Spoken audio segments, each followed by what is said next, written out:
Test 2. You will hear a number of different recordings, and you will have to answer questions on what you hear. There will be time for you to read the instructions and questions, and you will have a chance to check your work.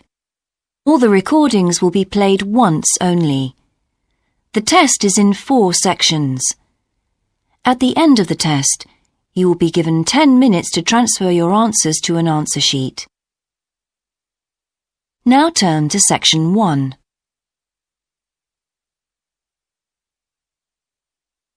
Section 1.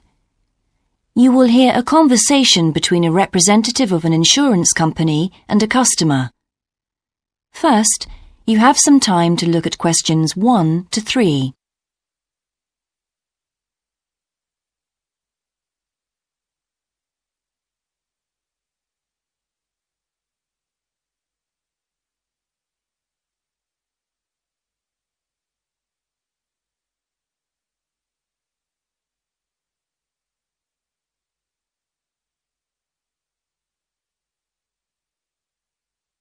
You will see that there is an example that has been done for you. On this occasion only, the conversation relating to this will be played first. Good morning, Total Insurance. Judy speaking. How may I help you? I recently shipped my belongings from overseas back here to Australia, and I took out insurance with your company. Some items were damaged during the move, so I need to make a claim. What do I have to do? Okay, well, first I need to get a few details about this. Can you give me your name, please? Yes, it's Michael Alexander. The man's name is Michael Alexander, so Michael Alexander has been written in the space. Now we shall begin. You should answer the questions as you listen, because you will not hear the recording a second time. Listen carefully and answer questions 1 to 3. Good morning, Total Insurance. Judy speaking. How may I help you? I recently shipped my belongings from overseas back here to Australia, and I took out insurance with your company. Some items were damaged during the move, so I need to make a claim. What do I have to do? Okay, well, first I need to get a few details about this. Can you give me your name, please? Yes, it's Michael Alexander. Okay, and your address, please? My old address or my current one? Your current one. It's 24 Manly Street, Milperra, near Sydney. What was the suburb, sorry? Milperra, Milperra. Right. Now, who was the shipping agent, Mr. Alexander? You mean the company we used? Yes, the company who packed everything up at the point of origin. Oh, it was, First Class Movers. Okay. Where were the goods shipped from? China, but the ship came via Singapore and was there for about a week. Don't worry, all of that information will be in the documentation. Now, the dates. Do you know when the ship arrived? It left on the 11th of October and got to Sydney on the 28th of November. Okay. I need one more thing. There's a reference number. It should be in the top right-hand corner of the pink form they gave you. Let me have a look. I have so many papers. Yes, here it is. It's 601ACK. Thanks. Before you hear the rest of the conversation, you have some time to look at questions 4 to 10.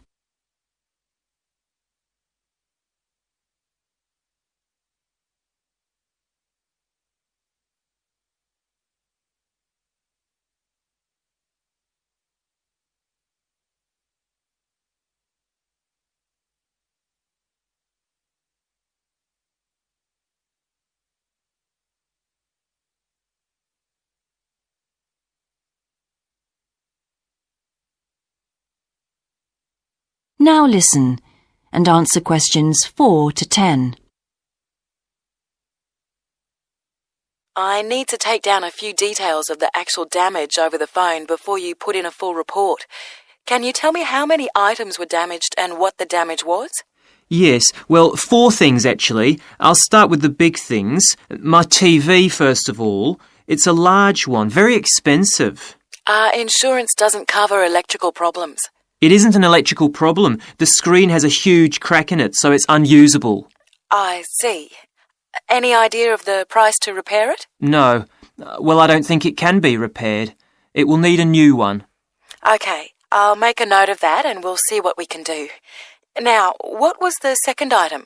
The cabinet from the bathroom was damaged as well. It's a lovely cabinet. We use it to keep our towels in. And what is the extent of the damage? Well, the back and the sides seem okay, but the door has a huge hole in it. It can't be repaired. I'm really not very happy about it. And how much do you think it will cost to replace it? Well, when I bought it last year, I paid $125 for it. But the one I've seen here in Sydney is a bit more expensive. It's $140. Right. And what was the third item? My dining room table. It's a lovely table from Indonesia. It must have been very hot inside the container because one leg has completely split down the middle.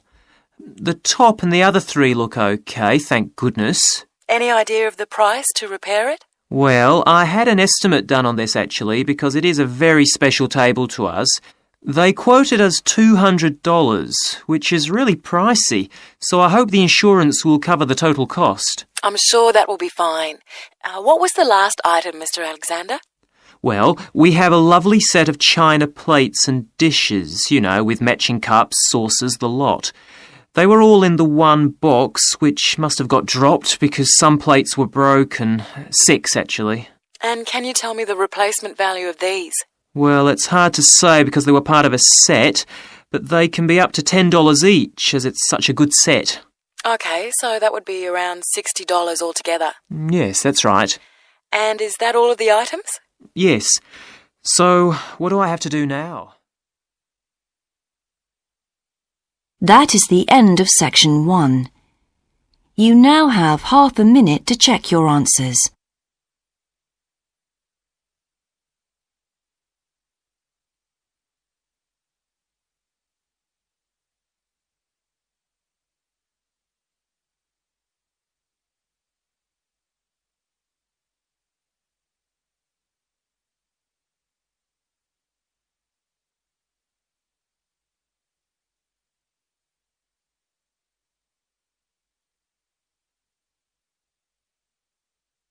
Now turn to section 2.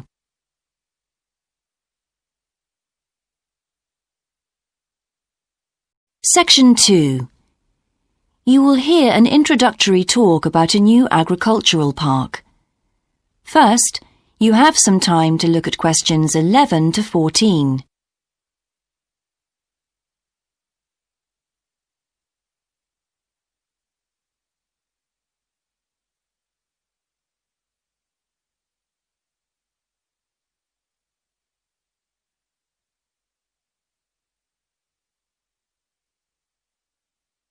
Now listen carefully and answer questions 11 to 14. Welcome to Greenvale Agricultural Park. As you know, we've only been open a week, so you're amongst our first visitors. We have lots of fascinating indoor and outdoor exhibits on our huge complex, spreading hundreds of hectares. Our remit is to give educational opportunities to the wider public, as well as to offer research sites for a wide variety of agriculturists and other scientists. Let's start by seeing what there is to do.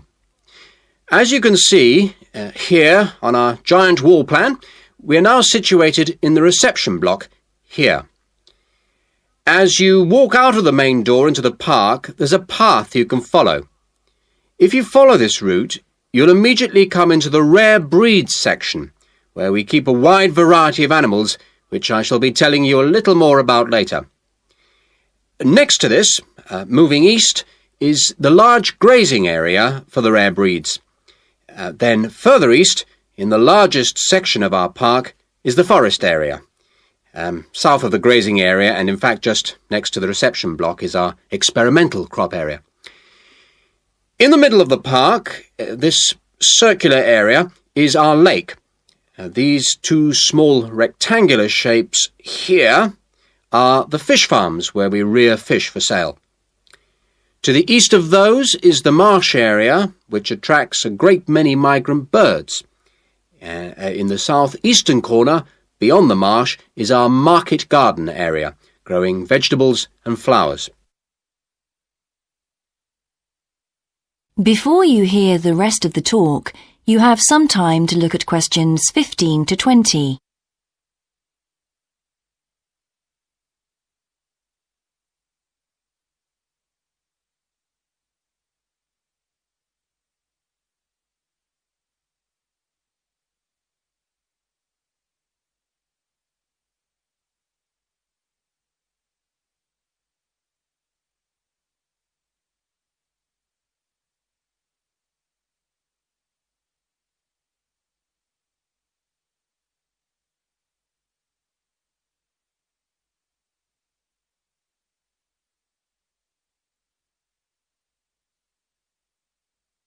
Now listen and answer questions 15 to 20.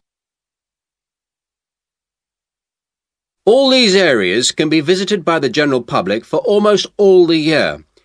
Although, please take note of the large signs at the entrance to each area, which tell you when certain areas are being used for particular controlled experiments and are therefore temporarily out of bounds to the public. You can see for yourself what a huge area the park covers, and a key question is always, how can we move around? Well, you have a choice of means, all environmentally friendly. Cars are banned in the park. We have bicycles, which you can hire behind the reception block here. The healthy ones of you can go on foot. And finally, there's our electric tram, powered from solar cells. You find more information about this at the front entrance. A good place to start on your tour is the rare breed section. We keep goats, sheep and hens and other kinds of poultry. We're also thinking of bringing in cows and horses, but we do not as yet have facilities for these bigger animals. The animals are fed in public twice a day and a short lecture given on their feeding habits and nutritional needs.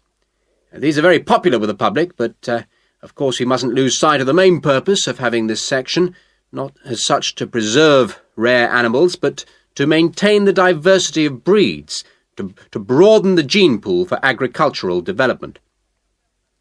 Greenvale changes with the seasons, with different events happening at different times of the year. May will be perhaps our most spectacular month, with the arrival of the Canada geese, and when our fruit trees will be in full blossom. But there are interesting events on all year round. For example, John Havers, our expert fly fisherman, is currently giving displays on the lake. Each of the sections has its own seasonal calendar, and please consult the summary board at the main entrance. And the final section, as we return to the reception blocks, is the orchard. Do take time to browse round our shop. There's a wide selection of books on wildlife, some of them written by local authors, and the history of farming, including organic farming, something which the park will be diversifying into in the coming months. That is the end of section 2. You now have half a minute to check your answers.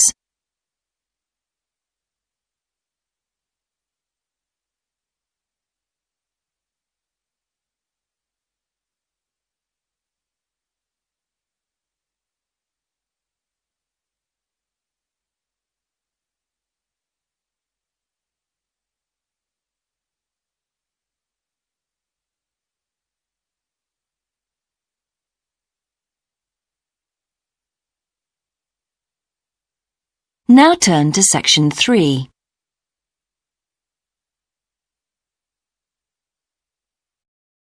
Section 3. You will hear part of a seminar in which a researcher called Grant Freeman discusses his work on Australian honeybees with a group of students. First, you have some time to look at questions 21 to 24.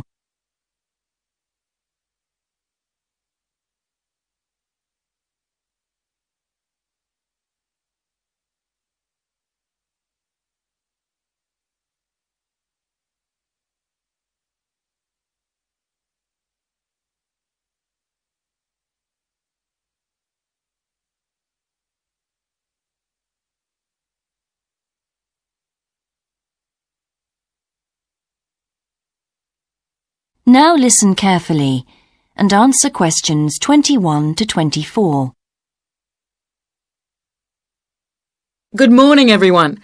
In today's seminar, Grant Freeman, a biologist who specialises in identifying insects and who works for the Australian Quarantine Service, has come to talk to us about his current research work. Right, well, over to you, Grant. Good morning, everyone. I'm sure that you know that the Quarantine Service regulates all food brought into Australia.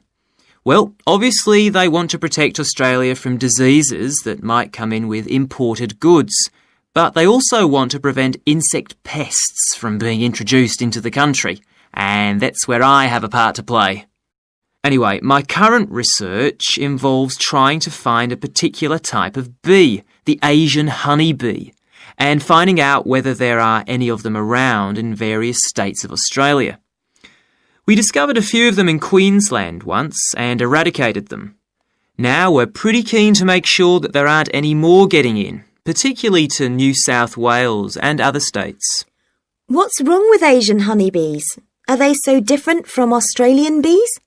Well, in fact, they look almost the same, but they are infested with mites, microscopic creatures which live on them, and which can seriously damage our own homegrown bees, or could even wipe them out. Well, what would happen if Australian bees died out? Well, the honey from Australian bees is of excellent quality, much better than the stuff the Asian bees produce. In fact, Australia exports native queen bees to a large number of countries because of this. When the European honeybee was first discovered out in the bush, we found they made really unpleasant honey, and they were also too big to pollinate many of our native flowers here in Australia. That must have had a devastating effect on the natural flora. Did you lose any species? No, we managed to get them under control before that happened. But if Asian bees got in, there could be other consequences. We could lose a lot of money because you might not be aware, but it's estimated that native bees' pollination of flower and vegetable crops is worth $1.2 billion a year. So in a way, they're the farmer's friend. Oh, and another thing is, if you're stung by an Asian honeybee, it can produce an allergic reaction in some people, so they're much more dangerous than native bees. Before you hear the rest of the seminar, you have some time to look at questions 25 to 30.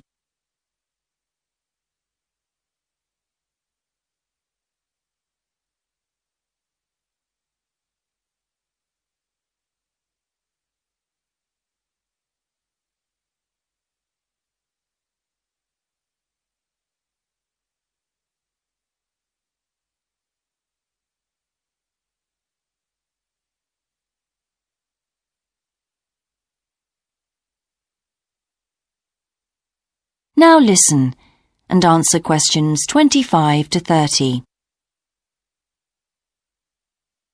How will you know if Asian bees have entered Australia? We're looking at the diet of the bird called the rainbow bee-eater. The bee-eater doesn't care what it eats as long as they're insects. But the interesting thing about this bird is that we are able to analyse exactly what it eats, and that's really helpful if we're looking for introduced insects. How come? Because insects have their skeletons outside their bodies, so the bee-eaters digest the meat from the inside. Then they bring up all the indigestible bits of skeleton, and of course the wings, in a pellet, a small ball of waste material which they cough up. That sounds a bit unpleasant. So how do you go about it? In the field, we track down the bee-eaters and find their favourite feeding spots, the places where the birds usually feed. It's here that we can find the pellets. We collect them up and take them back to the laboratory to examine the contents. How do you do that? The pellets are really hard, especially if they've been out in the sun for a few days. So, first of all, we treat them by adding water to moisten them and make them softer. Then we pull them apart under the microscope. Everything's all scrunched up, but we're looking for wings, so we just pull them all out and straighten them. Then we identify them to see if we can find any Asian bee wings. And how many have you found? So far, our research shows that Asian bees have not entered Australia in any number. It's a good result and much more reliable than trying to find live ones as evidence of introduced insects. Well, that's fascinating. Thank you, Grant, for those insights. I hope that you might inspire some of our students here to conduct some similar experiments. That is the end of section 3. You now have half a minute to check your answers.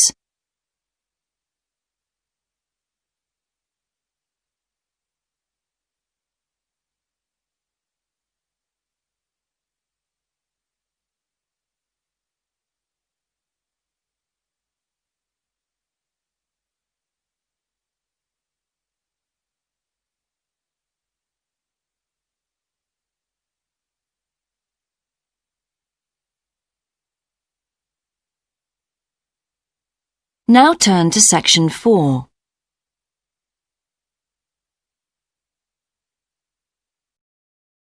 Section 4. You will hear a student called Shona giving a presentation on her research report. First, you have some time to look at questions 31 to 40.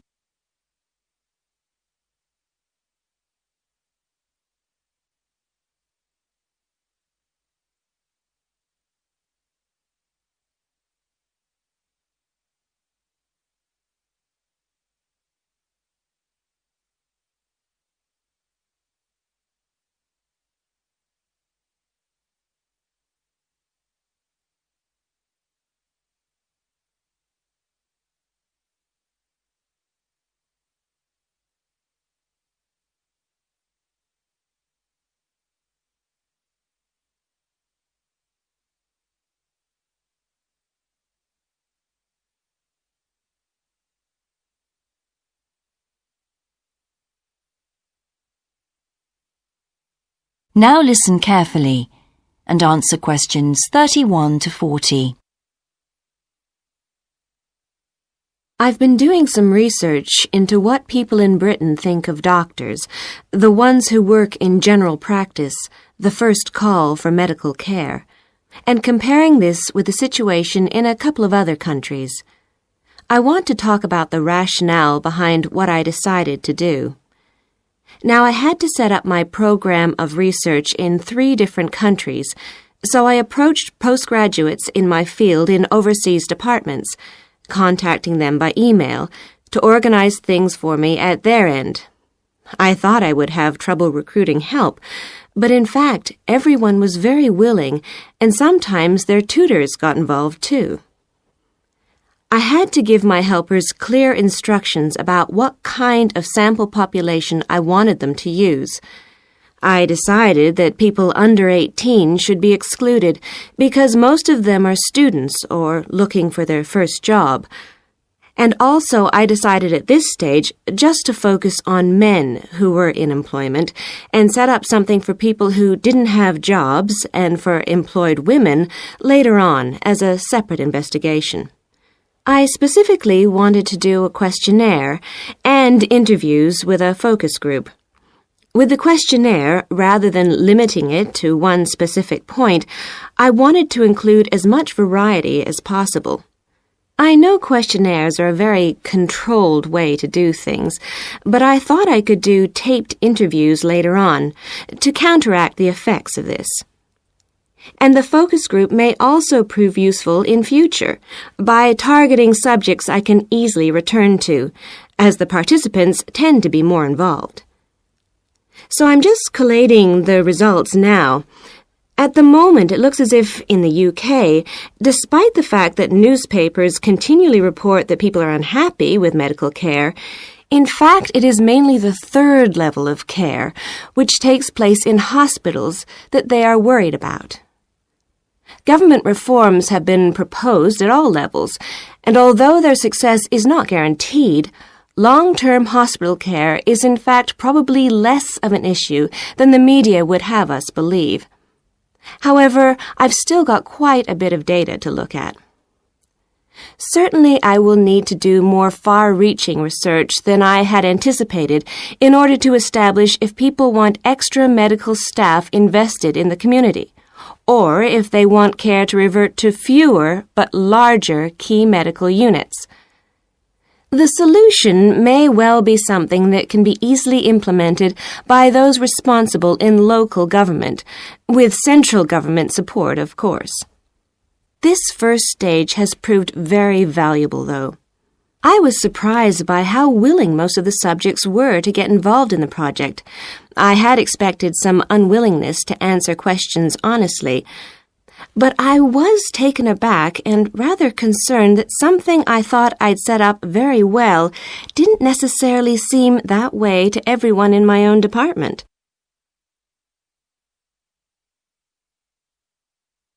I thought you might also be interested in some of the problems I encountered in collecting my data. There were odd cases that threw me. One of the subjects who I had approached while he was out shopping in town decided to pull out when it came to the second round. It was a shame, as it was someone who I would like to have interviewed more closely. And one of the first-year students I interviewed wanted reassurance that no names would be traceable from the answers. I was so surprised, because they think nothing of telling you about themselves and their opinions in seminar groups. Then one of the people that I worked with got a bit funny. The questions were quite personal, and one minute he said he'd do it, then the next day he wouldn't. And in the end, he did do it. It's hard not to get angry in that situation, but I tried to keep focused on the overall picture in order to stay calm. The most bizarre case was a telephone interview I did with a teacher at a university in France. He answered all my questions in great detail, but then when I asked how much access he had to dangerous substances, he wouldn't tell me exactly what his work involved. It was a real eye-opener. That is the end of section 4. You now have half a minute to check your answers.